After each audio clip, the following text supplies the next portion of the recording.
지난 한 주 동안 또 1차 특별 새벽 기도회 때는 교회라는 주제로 우리가 말씀을 나누었잖아요.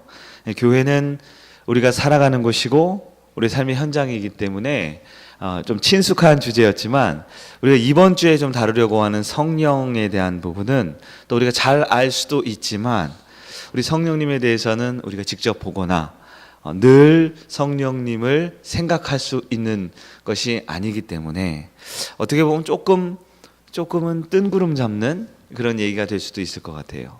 그러나 하나님을 아는 지식이 우리 가운데 넘칠 때 우리가 기도에 더 깊어지는 은혜와 신앙의 깊은 성장이 나타날 줄 믿습니다. 사실 교회가 자기만의 걱정으로, 자기 걱정으로 가득한 그런 교회, 역사상 내 걱정만 하는 교회는 타락하기 시작했습니다. 교회가 무엇입니까? 교회는 이 세상에 있는 영혼들을 구원하기 위한 구원의 방주로 부름을 받았습니다. 그런데 교회 안에서 이 교회의 모습이 그저 자기들만의 안위와 자기들만의 번영으로 교회의 방향이 정해지기 시작하면 늘 교회는 타락하고 교회는 무너지고 말았습니다. 교회는 핍박을 받는 곳입니다. 교회는 늘 비바람이 치는 곳입니다.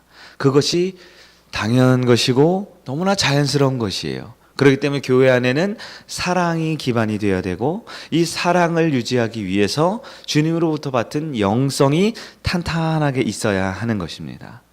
이번 두 번째 차에 우리가 성령님에 대해서 우리가 함께 살펴보는 것은 성령님이 우리 안에 계실 때 우리는 하나님께서 정말 우리 교회에 원하는 기도, 우리 교회가 나아가야 할 방향에 대해서 우리의 필요를 먼저 구하는 것이 아니라 하나님의 뜻을 구하는 기도가 될 수 있기 때문입니다.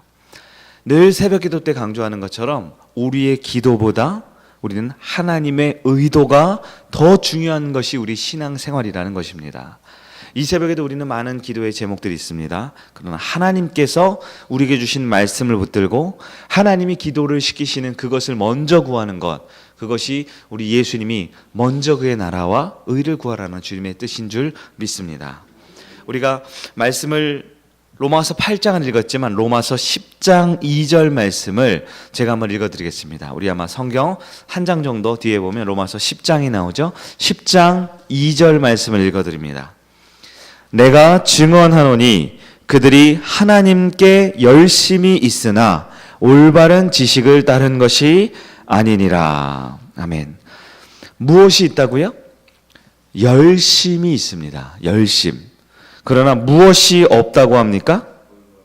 지식이 없다라고 합니다. 여러분, 우리가 하나님께 대한 열심이 있으나 하나님에 대한 올바른 지식이 없습니다. 그러면 어떻게 되죠? 망하게 되어 있습니다. 여러분, 교회는 하나님에 대한 열심으로 있는 존재들이 아닙니다. 하나님에 대한 올바른 지식이 있어야 하는 것입니다. 10장 3절 말씀 우리 찾으셨으면 같이 한번 읽어볼까요? 로마서 10장 3절입니다. 시작. 하나님의 의를 모르고 자기 의를 세우려고 힘써 하나님의 의에 복종하지 아니하였느니라. 아멘.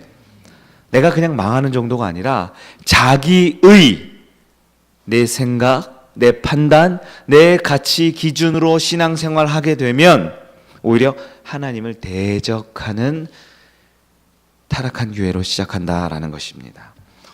여러분, 지금 사도 바울이 이렇게 말하는 하나님께 대한 열심으로 사는 자들, 자기 의로 사는 자들을 누구라고 말합니까? 오늘 본문에서 말하는 그들은 바로 유대인들입니다. 유대인, 바리새인들이죠. 그런데 여러분 아세요? 바울이 바로 유대인이었어요. 바울 그 자신이 바로 바리새인이었습니다. 바울은 지금 누구를 말하냐면 교회에 있는 성도들을 비난하는 것이 아니라 자기 자신 스스로에게 먼저 자전적인 고백을 하는 것입니다. 바울은 누구보다 하나님께 대한 열심이 있었던 사람입니다. 어느 정도였습니까?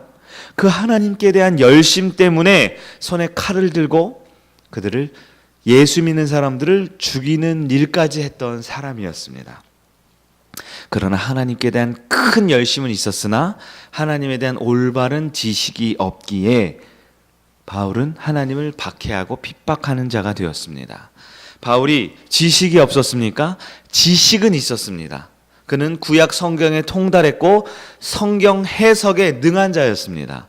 그러나 그 지식, 구약의 율법과 성경의 해박한 지식이 그를 바른 길로 인도한 것이 아닙니다. 바울은 고백합니다. 올바른 지식, 즉 하나님을 온전히 아는 지식이 참 구원이요 참 성도의 모습이다라고 말하는 것입니다. 하나님을 아는 지식이 무엇입니까? 우리가 이번 한 주도 성령 하나님에 대한 올바른 지식을 함께 나누고 그 말씀을 붙들고 기도하는 가운데 내가 익숙지 않고 내가 잘 모르는 말씀이라 할지라도 그 성령 하나님이 과연 나에게 어떻게 역사하고 사역하는지를 깊게 깨닫고 그 말씀 붙들고 기도하는 여러분 되기를 축원합니다. 오늘 두 번째 시간으로 성령은 자유케 하시는 분이다. 자유케 하시는 성령님의 사역에 대해서 잠깐 살펴보도록 하겠습니다. 성령은 그리스도인에게 참 자유를 주는 분이다라고 성경은 말하죠. 여러분, 자유가 무엇입니까? 자유. 우리가 자유하면 우리가 자유민주주의, 자유대한민국이라고 하잖아요. 이 자유라고 말할 때 세상에서 말하는 자유는 이 공상정권에 압제당하지 않는 자유, 이것을 말합니다. 내 마음대로 국민의 주권을 하고 싶은 대로 하는 자유, 이것을 말합니다. 즉 세상에서 말하는 자유는 어떤 부정적인 것으로부터 자유로운 것, 즉 빈곤으로부터, 독재로부터, 어떤 질병으로부터 자유로운 것을 말합니다. 그러나 우리가 성경에서 말하는 자유, 성경에서 선포하고 있는 자유는 이 세상에서 가르치고 있는 자유와는 좀 다른 자유예요. 성경은 어떤 자유를 말합니까? 죄와 사망과 율법과 사단으로부터 자유를 말하고 있습니다.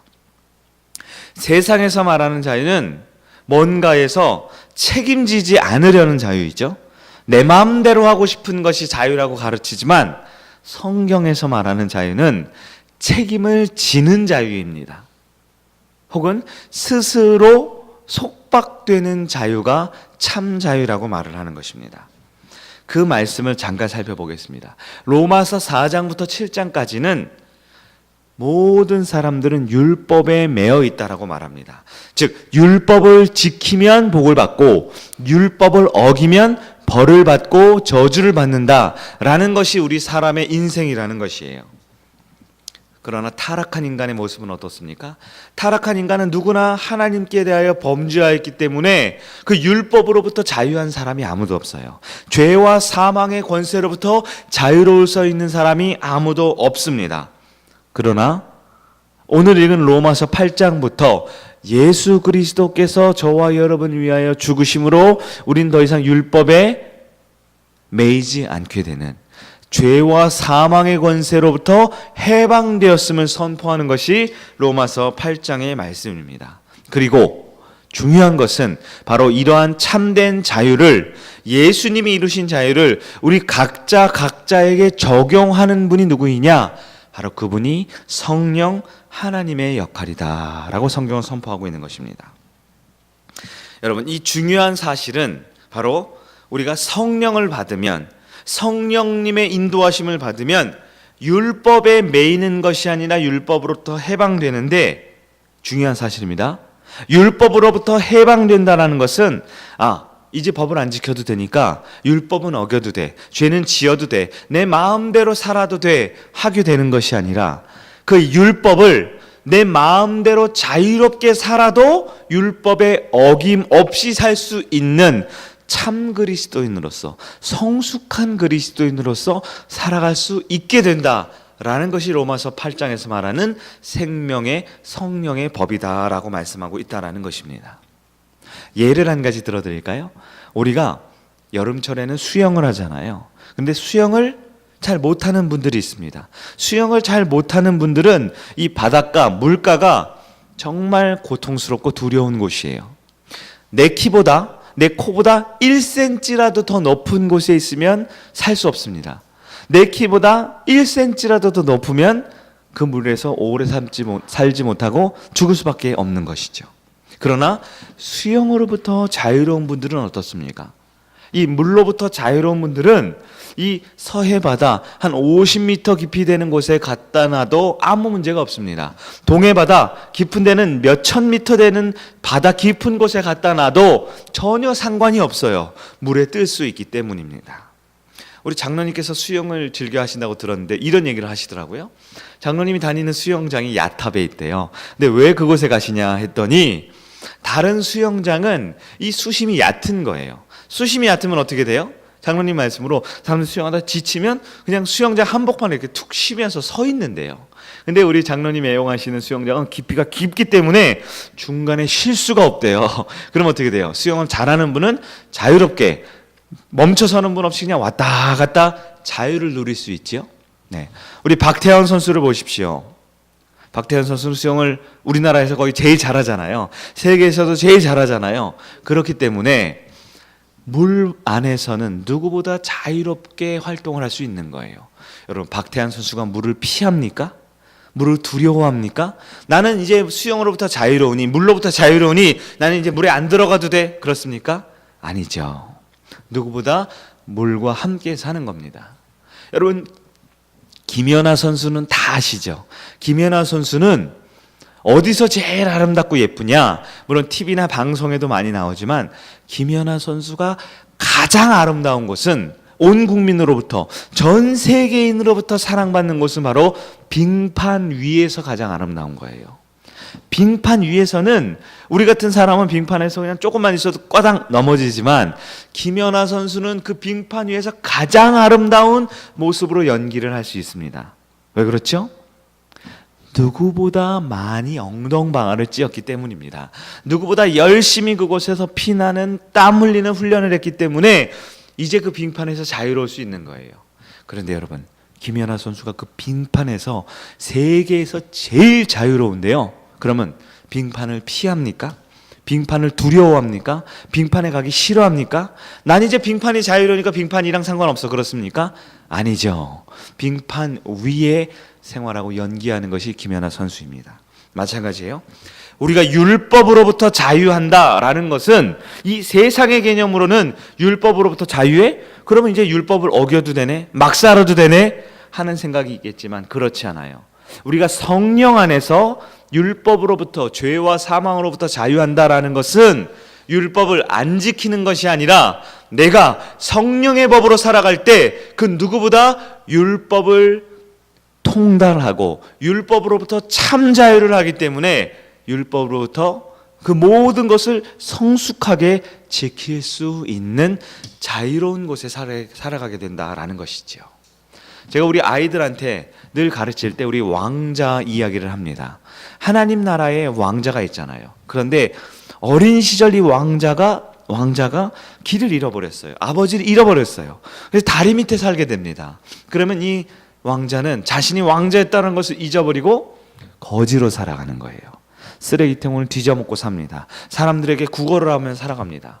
그런데 한참이 지나고 왕이 이 지방으로 이 백성 사는 곳에 이 왕의 행차를 하게 된 거예요. 순찰을 하게 된 거예요. 그런데 수십 년이 지났지만 한순간에 저 거짓골을 하고 있는 녀석이 누구라는 것을, 자신의 아들이라는 것을 알아본 거예요. 그래서 그 아들을 왕자로 왕궁에 데려다 놓습니다.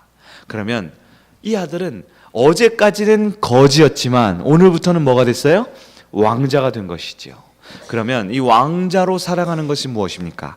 왕자는 아무거나 주워 먹으면 안 되잖아요. 아무 옷이나 입고 싶다고 팬티 한 장 입고 돌아다니면 안 되잖아요. 편안하게 살고 싶다라고 해서 아무 데서나 길거리에서 잠을 자면 안 되잖아요. 왕자로서 입어야 할 옷이 있습니다. 왕자로서 먹어야 할 음식이 있습니다. 왕자로서 해야 할 언어 습관이 있습니다. 근데 처음에 이게 익숙치 않아요. 자꾸 왕궁을 걸어가다가 쓰레기통만 보면 가슴이 뛰기 시작하는 거예요. 저기 뭐 먹다 남은 무슨 맛있는 케이크 같은 건 없을까? 저기에 꽤 먹을 만한 음식이 들어있지 않을까? 그러나 시간이 지나면 이제 채통을 지키기 시작하는 거죠. 전에는 더우면 아무 막 옷을 벗고 더 추우면 그냥 아무거나 막 입고 있었어요. 그러나 이제 왕궁에서는 입어야 할 옷과 먹어야 할 음식과 행동해야 할 규범이 생기는 것입니다. 그렇게 왕자로서 자신의 모습을 갖추게 되면 그 다음부터 멋진 식탁에 나 혼자 늦은 아침을 먹어도 길다란 식탁에 앉아서 나 혼자 밥을 먹어도 손으로 집어먹지 않아요. 포크를 쓰고 스푼을 쓰고 젓가락을 필요한 것에 쓰게 됩니다. 그런데 이제 내가 왕자가 되어서 이 나라의 가장 존귀하고 귀한 사람이 되어서 그 음식을 먹을 때 포크를 쓰고 젓가락을 쓰는 것이 불편한가?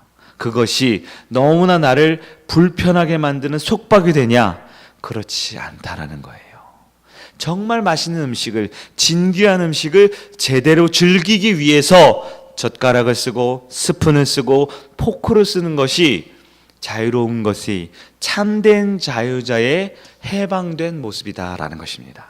귀한 사람을 만나고 아름다운 사람을 만날 때 격식을 차려서 옷을 입고 머리를 멋지게 단장을 하는 것이 그것이 나를 속박시키는 것이냐? 그렇지 않아요. 더 아름답고 더 멋지게 사는 것이 진짜 자유로운 삶이 된다라는 것입니다. 마찬가지입니다. 우리가 그리스도 안에서 참된 자유를 누리면 하나님의 법, 생명의 법 안에서 살아가게 될 줄 믿습니다. 내 육신의 소욕, 내가 하고 싶은 대로 사는 것이 아니라 하나님이 정해놓으신 그 법, 하나님이 정해놓으신 그 규칙을 따라 사는 것이 너무나 행복하고 너무나 자유롭게 된다라는 것을 기억하는 여러분 되기를 축원합니다. 우리가 주일날 예배를 드립니다. 왜 예배를 드립니까? 구원받기 위해서 예배를 드립니까? 아니에요. 주일날, 일요일날 11시에 이 자리에 나와서 찬양 부르고 말씀을 듣고 축도를 받아야만 구원받는 것 아니잖아요. 그러면 엄밀하게 따져서 이번 주일 11시에 예배 안 드려도 구원받을 수 있을까요? 없을까요? 있지요. 구원의 영역은 예수 그리스도를 믿고 안 믿고의 차이지 예배를 한 번 더 드리고 안 드리고의 차이가 아니잖아요. 그러면 우리는 자유롭습니다. 생명의 성령의 법에서 자유롭습니다. 그럼 예배 안 드려도 되잖아요. 근데 제가 예언 한 가지 할까요? 아마 여러분 이번 주일날 이 자리에 또 앉아 계실걸요? 왜 앉아 있습니까? 그것이 생명의 성령의 법. 우리가 성령 안에서 참 자유를 누리기 때문에 주님 안에서 예배 드리는 것이 내 안에 자유가 되어버린 것입니다. 믿지 않는 사람은 어때요? 믿지 않는 우리 불신가족은 어때요? 한 번만 교회 가자, 한 번만 예배 드리자. 그러면 너무너무 가기 귀찮고 힘들지만 내가 너 봐서 한 번만 가는 거야. 그래, 교회 가면 복 받는다니까 너무 피곤하지만 그래, 내가 한 번만 가줄게. 그렇게 되죠. 아직 생명의 성령의 법이 없는 성령 충만하지 못하면 예배 드리는 것이 짐인 거예요. 그게 자유로운 것이 아니라 부자유스러운 것이죠. 하지만 우리는 어떻습니까? 우리가 성령의 법을 받았기 때문에 이번 주일도 김 목사, 우리 성도들 점심밥 안 차려준다고 해서 감옥 가지 않아요.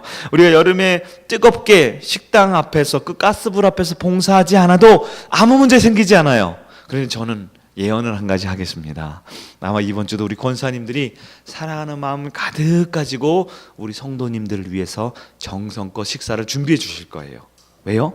누가 안 시키면 때리기라도 했습니까? 누가 식당 준비 안 하면 벌금을 받습니까? 감옥에 보냅니까? 아니죠. 우리가 성령 때문에, 우리 안에 역사하시는 참 자유를 주시는 그 성령 때문에 아무도 속박하고 구속하지 않지만 내 안에 계신 그 뜨거운 사랑으로 섬기고 베풀게 된다라는 것입니다. 사랑하는 여러분, 로마서 8장 2절, 우리가 읽었던 본문 말씀을 우리 한 번 더 읽겠습니다. 로마서 8장 2절을 다 같이 한 목소리로 읽습니다. 시작.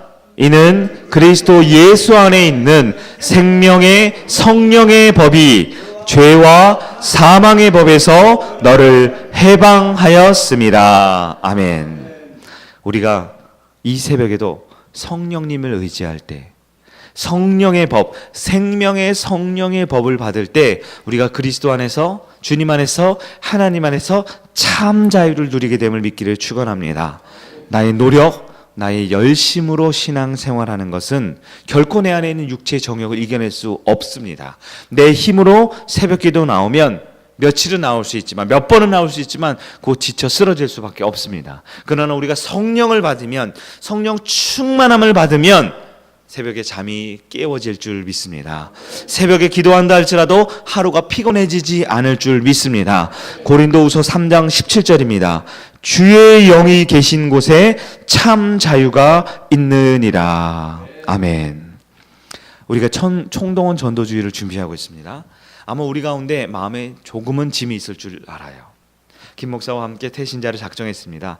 작정하면 끝인 줄 알았더니 종이에 적어서 잘라서 성경책에 끼워 놓으라고 부담을 주네요. 성경을 펼 때마다 이상하게 그 이름들이 자꾸 보여요. 저 뒤에 우리 태신자 생명나무라고 내가 적은 글씨로 적어놓은 그 쪽지를 또 매달아 놨네요. 화장실 갈 때마다 보라고. 우리 가운데 마음에 부담이 조금 있을 거라고 생각돼요. 그러나 주님 안에서 참 자유 누리시는 여러분 되기를 축원합니다. 참 자유가 무엇입니까? 이제 자유로우니까 나는 그냥 아무 생각 안 해도 돼. 아무 신경 안 써도 돼. 나는 그냥 하나님이 알아서 해주겠지 하는 것이 참 자유가 아닙니다.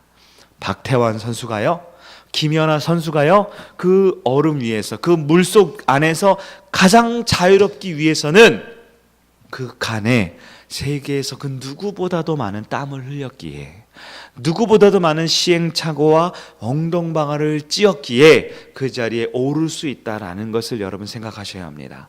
참 자유가 무엇입니까?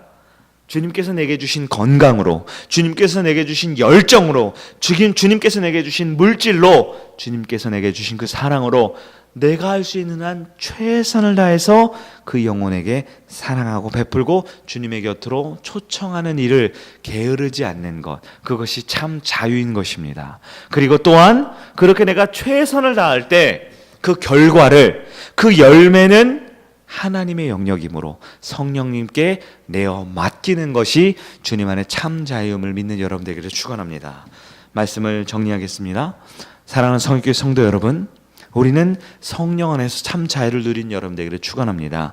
때로 내가 그 자유 안에서 신앙생활할 때 조금 넘어지고 조금 실수하고 조금 연약한 모습이 있을 수 있습니다. 그것 때문에 두려워하지 마세요. 그것 때문에 눈치 보며 살지 마세요. 우리가 전도를 하다가 실패할 수 있습니다. 이번 주 총동원 전도 주일 때 내가 그렇게 심연을 그리우고 선물을 주고 사랑을 베풀었지만 그 영혼이 안 올 수도 있어요. 그러나 그 결과는 하나님의 것입니다. 그것으로부터 자유하기를 축복합니다. 우리가 그리스도 안에 참 자유를 누릴 때 이런 분들이 있어요. 총동원 전도주일날 제일 힘 빠지는 게 뭔지 아세요? 내가 애쓰고 사랑했던 영혼이 안 오는 게 아니에요. 누가 안 오는 거예요? 매주일 교회 잘 나오고 신앙생활 잘했던 분들이 그날 시험 받아서 교회 안 나오는 경우가 간혹 있습니다. 내가 이 영혼을 그렇게 전도하려고 애썼는데 이 영혼이 안 와요. 그래서 나도 연약해져서 안 오는 경우가 있어요. 그래서 제목이 뭐예요? 총동원 전도주일이에요. 전도주일이 아니라 우리 성도들, 우리가 믿음의 식구들이 다 함께 모여서 축제하는 날입니다. 이날은 주님 안에서, 성령 안에서 참 자유 누리는 여러분 되기를 축원합니다. 할 수 있는 한 최선을 다하시되 그 결과와 열매는 반드시 하나님의 영역이며 하나님이 책임지신다라는 믿음으로 주님 앞에 그 영혼 올려드리고 우리가 할 수 있는 한 새벽 기도로 주님 앞에 나오는 여러분 되기를, 지치지 않은 여러분 되기를 주님의 이름으로 축원합니다. 아멘.